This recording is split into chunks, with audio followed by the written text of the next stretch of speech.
Hi అండి అందరికీ.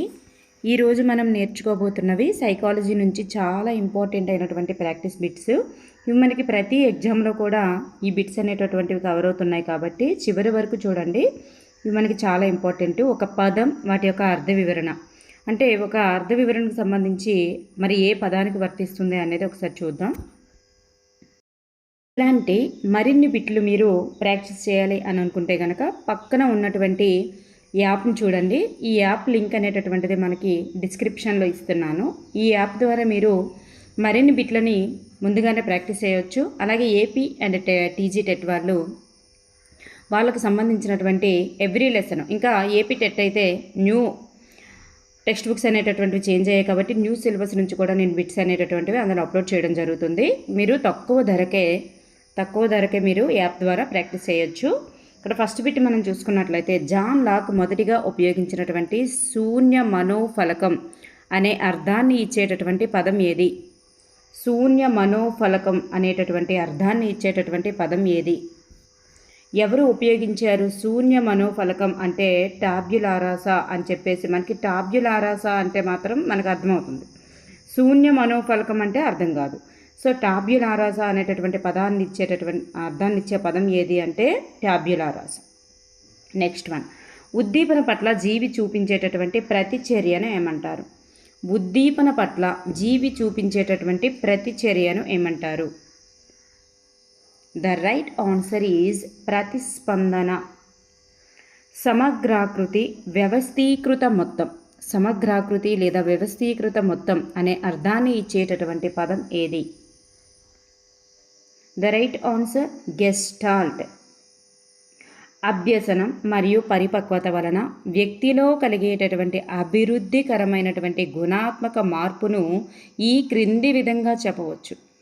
అభ్యసనం మరియు పరిపక్వత వలన వ్యక్తిలో కలిగే అభివృద్ధికరమైనటువంటి గుణాత్మక మార్పును ఈ క్రింది విధంగా చెప్పవచ్చు. ద రైట్ ఆన్సర్ వికాసము. యవ్వనారంభంలో శరీరంలో అకస్మాత్తుగా వచ్చేటటువంటి మార్పులను ఏమంటారు? యవ్వనారంభంలో, ఇక్కడ అడిగేది ఏంటి అనేది గుర్తుపెట్టుకోండి. యవ్వనారంభంలో వ్యక్తిలో వచ్చేటటువంటి ఆకస్మిక మార్పులనే ప్యూబర్టీ అంటారు. వృద్ధాప్యం మీద పడడం వలన శారీరక మానసిక సామర్థ్యాలలో క్షీణత ఏర్పడటాన్ని ఏమంటారు? వృద్ధాప్యం మీద పడటం వలన శారీరక మానసిక సామర్థ్యాల్లో క్షీణత ఏర్పడటాన్ని ఏమంటారు? సెనైలిటీ అంటారు. సాధారణంగా శైశవ దశలో ఉండేటటువంటి స్వీయ ప్రేమను ఈ క్రింది విధంగా చెప్పవచ్చు. శైశవ దశలో ఉన్నటువంటి స్వీయ ప్రేమను ఈ క్రింది విధంగా చెప్పవచ్చు. నార్సిజం. ఒక వ్యక్తిలో కలిగేటటువంటి సంజ్ఞానాత్మక వికాసం అనేది ఆ వ్యక్తిలోని ఏ వికాసాన్ని సూచిస్తుంది? ఒక వ్యక్తిలో కలిగే సంజ్ఞానాత్మక వికాసం అనేది ఆ వ్యక్తిలోని ఏ వికాసాన్ని సూచిస్తుంది?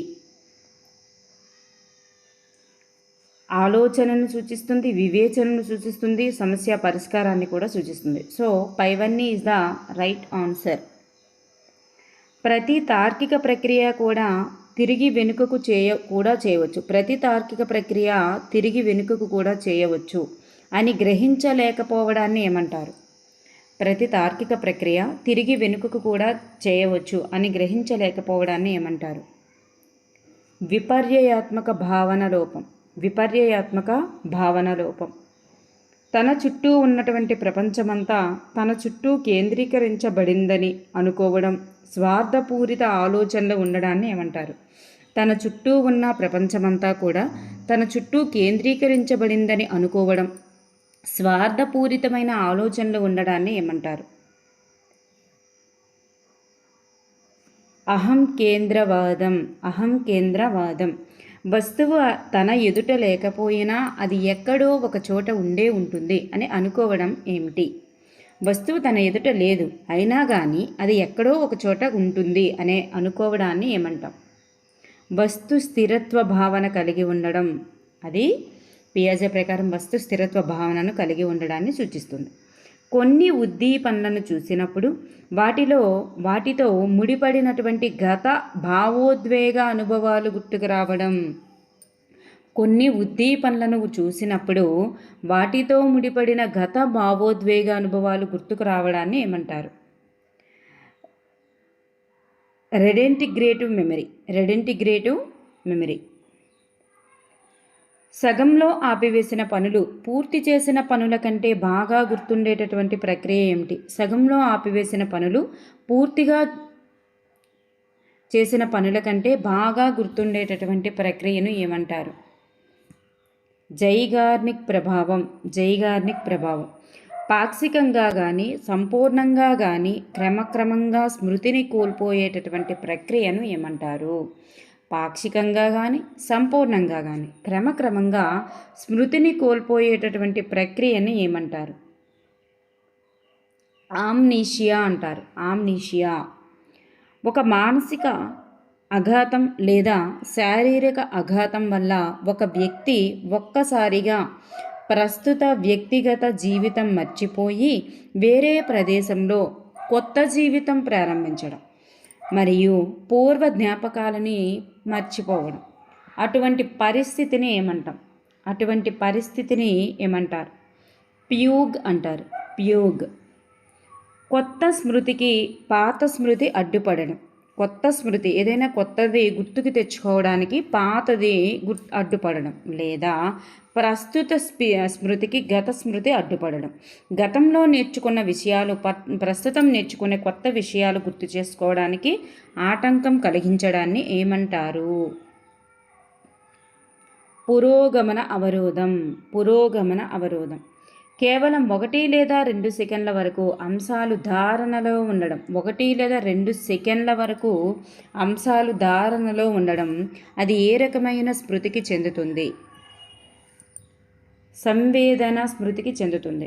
ఒక వ్యక్తి గురించి మొదట ఏర్పడినటువంటి అభిప్రాయాన్ని దృష్టిలో ఉంచుకొని ఆ వ్యక్తి యొక్క లక్షణాలను దానికి అనుగుణంగా ధనాత్మకంగా లేదా రుణాత్మకంగా వ్యక్తపరచడం. ఇది నిర్ధారణ మాపనంలో జరిగేటటువంటి ఒక రకమైనటువంటి దోషాన్ని సూచిస్తుంది. చూడండి, ఒక వ్యక్తి గురించి ఏర్పడినటువంటి ఒక్క విషయం పట్ల అభిప్రాయాన్ని దృష్టిలో ఉంచుకొని పలానా ఆ వ్యక్తి అట్లాంటి వారు అని డిసైడ్ చేసేయడం. అటువంటి దాన్ని ఏమంటారు అంటే హాలో ప్రభావం. నెక్స్ట్ వన్, ఇడ్ యొక్క జంతు కోరికలను పరిస్థితులకు అనుగుణంగా ఆలోచించి సాధిస్తూ ఇడ్ ఆధిక్యత లేకుండా చేస్తుంది. ఇది వాస్తవిక సూత్రంపై ఆధారపడి పనిచేస్తుంది. ఇది పరస్పర సంబంధమైనది మరియు కార్యనిర్వాహకుడిగా వ్యవహరిస్తుంది. అది దేన్ని తెలియజేస్తుంది? చూడండి, వాస్తవిక సూత్రంపై ఆధారపడి పనిచేసేది ఏమిటి? వాస్తవిక సూత్రంపై ఆధారపడి పనిచేసేది ఈగో. నెక్స్ట్ వన్, ఈ క్రింది వానిలో సూపర్ ఈగోనకు సంబంధించి సరి అయినది ఏది? మరి ఇక్కడ చూస్తే ఇది ఈగోను పర్యవేక్షిస్తూ నీతిని బోధిస్తుంది. వ్యక్తి యొక్క అంతరాత్మకు సంబంధించినది. ఆదర్శవాదం లేదా నైతిక సూత్రాలపై ఆధారపడి పనిచేస్తుంది. చూడండి, నైతిక సూత్రాలపై ఆధారపడి పనిచేస్తుంది. వ్యక్తి యొక్క అంతరాత్మకు సంబంధించినది, నీతిని బోధిస్తుంది. ఇక్కడ మనం చూస్తే పైవన్నీ కూడా సరి అయినవండి. నెక్స్ట్ వన్, మగపిల్లలు తల్లి ప్రేమ అనురాగాలను కోరుకుంటూ తల్లిపై లైంగికంగా వాంఛించేటటువంటి ధోరణి కలిగి ఉండడం దేనికి సంబంధించినది? మరి ఇటువంటి పరిస్థితిని ఏమంటాం? మగపిల్లలు తల్లి ప్రేమ అనురాగాలను కోరుకుంటూ తల్లిపై లైంగికంగా వాంఛించేటటువంటి ధోరణి కలిగి ఉండడాన్ని ఈడిపస్ కాంప్లెక్స్ అంటారు. మరి ఎలక్ట్రా కాంప్లెక్స్ అనేది ఆడపిల్లలు తండ్రి యొక్క ప్రేమానురాగాలను కోరుకుంటూ తండ్రిపై లైంగికంగా వాంఛించేటటువంటి ధోరణి అన్నమాట. గ్రోత్ హార్మోన్, పెరుగుదల హార్మోన్ ఎక్కువగా స్రవించడం వల్ల శరీరం అతిగా పెరిగి దీర్ఘకాయులుగా మారడాన్ని ఏమంటాం? గ్రోత్ హార్మోన్, పెరుగుదల హార్మోన్ ఎక్కువగా స్రవించడం వల్ల శరీరం అతిగా పెరిగి దీర్ఘకాయులుగా మారడాన్ని ఏమంటారంటే జైగాంటిజం అంటాం. వయోజన దశలో పెద్దవారయ్యాక థైరాక్సిన్ లోపించడం వల్ల మందకోడి స్వభావం మరియు లైంగిక ఆసక్తత కలిగి ఉండడం, వయోజన దశలో పెద్దవారయ్యాక, థైరాక్సిన్ లోపించడం వల్ల. ఏంటి లోపించడం వల్ల అంటే థైరాక్సిన్ లోపించడం వల్ల మందకోడి స్వభావం మరియు లైంగిక ఆసక్తత కలగడాన్ని ఏమంటారంటే మిక్సోడిమా అంటారు. మిక్సోడిమా. టిటానీ అనగా అర్థం ఏమిటి? టిటానీ అనగా అర్థం ఏమిటి?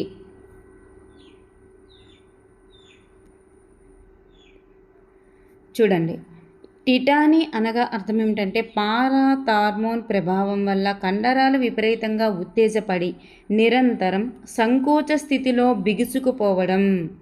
పారాథార్మోన్ ప్రభావం వల్ల ఇట్లాంటి పరిస్థితి జరుగుతుంది. కండరాలు విపరీతంగా ఉత్తేజపడి నిరంతరం సంకోచ స్థితిలో బిగుసుకుపోవడాన్ని ఏమంటారంటే టిటానీ అంటారు. నెక్స్ట్ వన్, ఆధారం లేని ఊహలు ఆలోచనలు రావడం, సంఘర్షణలో మనస్సు ముక్కలు కావడాన్ని ఏమంటారు? ఆధారం లేని ఊహలు ఆలోచనలు రావడం, సంఘర్షణలో మనస్సు ముక్కలు కావడాన్ని ఏమంటారు? స్కిజోఫ్రెనియా. స్కిజోఫ్రెనియా అంటారు. నెక్స్ట్ వన్, చిత్త భ్రమ అంటే ప్రతి చిన్న విషయానికి అధికంగా అనుమానాలు కలగడం. ప్రతి చిన్న విషయానికి అధికంగా అనుమానాలు కలగడం దీనిని ఏమంటారు? పారానోయియా అంటారు. పారానోయియా. నెక్స్ట్ వన్, వ్యక్తి ఏదైనా విషయంపై తన భావాలను ప్రకటించేటప్పుడు మధ్యలో ఎటువంటి విమర్శ లేదా ఆక్షేపణ లేకుండా ఎన్ని భావాలు చెప్పగలరో అన్ని భావాలను చెప్పనిచ్చేటటువంటి పద్ధతిని ఏమంటారు? వ్యక్తి ఏదైనా విషయంపై తన భావాలను ప్రకటించేటప్పుడు మధ్యలో ఎటువంటి విమర్శ లేదా ఆక్షేపణ లేకుండా ఎన్ని భావాలు చెప్పగలరో అన్ని భావాలను చెప్పనిచ్చేటటువంటి పద్ధతిని ఏమంటారంటే బ్రెయిన్ స్టార్మింగ్ అంటారు. ఈ క్రింది వానిలో సరి అయిన దానిని గుర్తించండి. క్రింది వానిలో సరి అయిన దానిని గుర్తించండి. డిస్ఫేసియా అంటే ఇతరుల వ్యక్తపరిచినటువంటి పదాలను అర్థం చేసుకోవడంలోనూ తిరిగి వాటిని వ్యక్తపరచడంలోనూ. ఎవరైనా మాట్లాడుతున్నప్పుడు వాటిని అర్థం చేసుకోగలగాలి, వాటిని వ్యక్తపరచగలగాలి. దాన్నే డిస్ఫేసియా అంటారు.